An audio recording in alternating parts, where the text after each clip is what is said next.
that I missed the meeting at the community center because we honored Mr. Earwood and then also you coming in, sir. I was about to say, if you were calling me Mr. Earwood, that'd be a bad start. No, like I said, we're glad to have you back. Look forward to continuing on with progress for the city of River Oaks. Item 10 is our normal standard contract. I wrote a detailed memo that we should have some history on there. People ready? It's been our temporary service for since 2008. But each year we go out for bid, and this year on August 13th we went out for bid, and we did send packets to 3 companies and only received 1.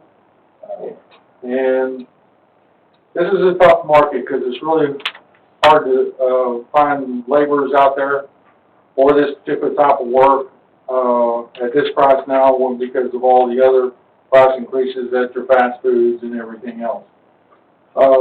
So People Ready came back with the increase, bringing the company service to us for each laborer hour is $15.82, and the laborer actually receives $10 an hour on that. And you can see in the table estimated what we have in our budget and what the estimated hours would be on that in there. And since we also have a contract, Mr. Gregory's provided that, and I believe Ms. Elam has reviewed the contract. Was everything all right with the contract, Betsy? Was everything all right with the contract, Betsy?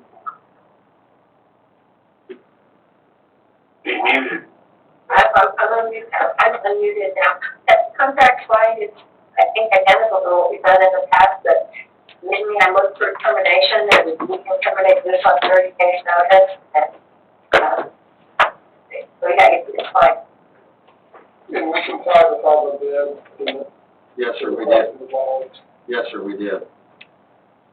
ask you a question. Yes, sir. Provision in there, what if they don't show up, or we don't have enough laborers to do what they need? Generally what happens there, we do have that happen usually every week. That, for instance, we request laborers and for the garbage truck, and if the laborer shows up for the parts and not the garbage truck, we'll move them over there until People Ready can get another one. People Ready automatically are on the phone trying to get other people to show up. It has had a problem where we had to have full staff or full-time staff to fulfill this, but that's far between because we kind of keep in contact. It's a good working relationship we have with them on that. So we're only obligated for hours work then? Yes, sir. Hours work. As far as any incidents or any other things HR related, all that's on People Ready. For instance, if one of them has a accident, say gets hurt, that's all handled through People Ready, not through the city. We file a report, make sure People Ready have all the details, to make sure the employee's safe. You know, if it's something minor, we take them to the minor clinic. But if it's major, we call an ambulance, and we're all automatically letting People Ready know. They handle it all. So I assume that's the reason why we're doing the day labor instead of some of these positions where it looks like every week you're going to need that. It's not something we can come in the middle of those 2 P's, or is it because of lack of full leave and or our cost of HR stuff? Yes, sir. I think Is that why we're not hiring somebody full-time. Yeah.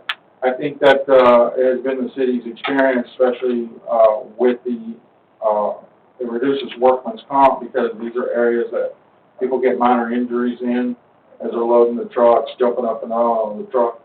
But I will say, I think we looked at it pretty hard last year, and we'll continue to watch it. The numbers are getting closer to where it would be beneficial maybe to have one full-time that we know he's here all the time, and then and we look at it each year to save every nickel we can.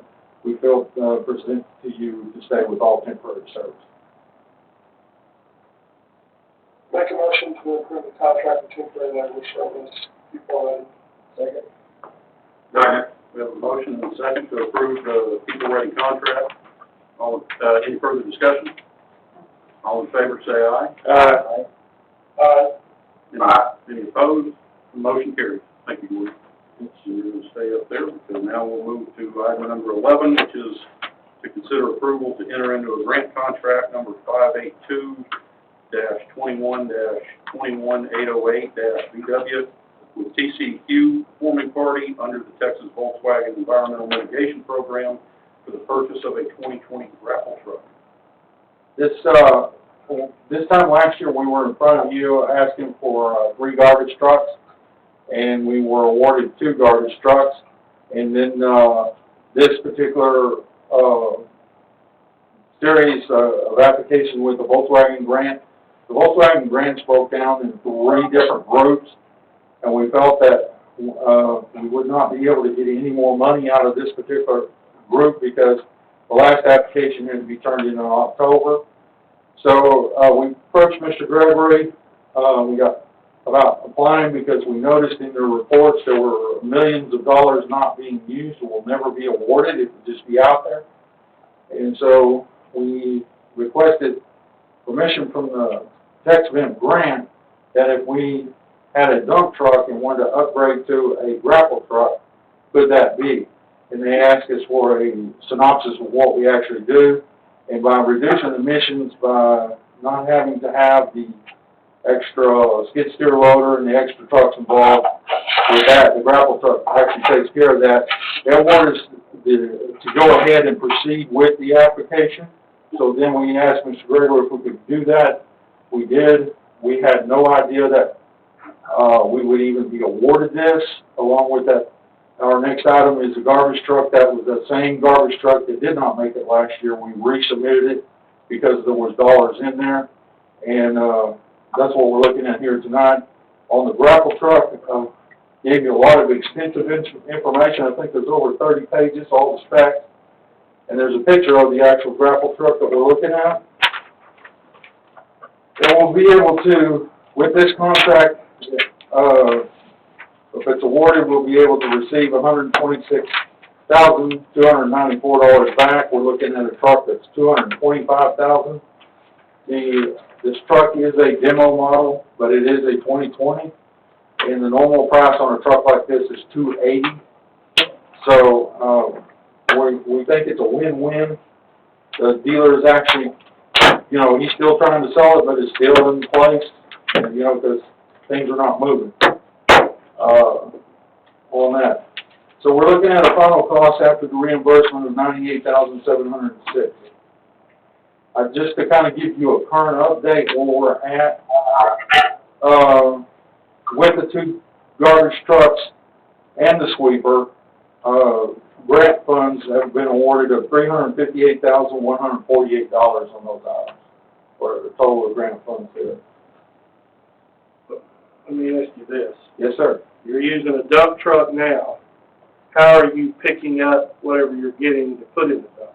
With a skid steer loader, and we have to pull that skid steer with another pickup. With another pickup. So this eliminates 3 pieces of equipment as far as what you use the dump truck for. Correct. So you would go by to get all the leaves, all the trees and stuff and put it in here And, dispose of it. Aren't you gonna reduce employees as well? oh, no. Man hours? You gotta take 3 people to do a grapple truck? Yeah, I was gonna say, it eliminates, the need for corporate staff too. We gotta fill some potholes in the city, sir. Yes, we do. I agree. Well, I'm not talking about whether you're using it somewhere else. Okay, let me. It won't be on this. Is that gonna make somebody now available to put potholes? Yes, Yeah. Okay.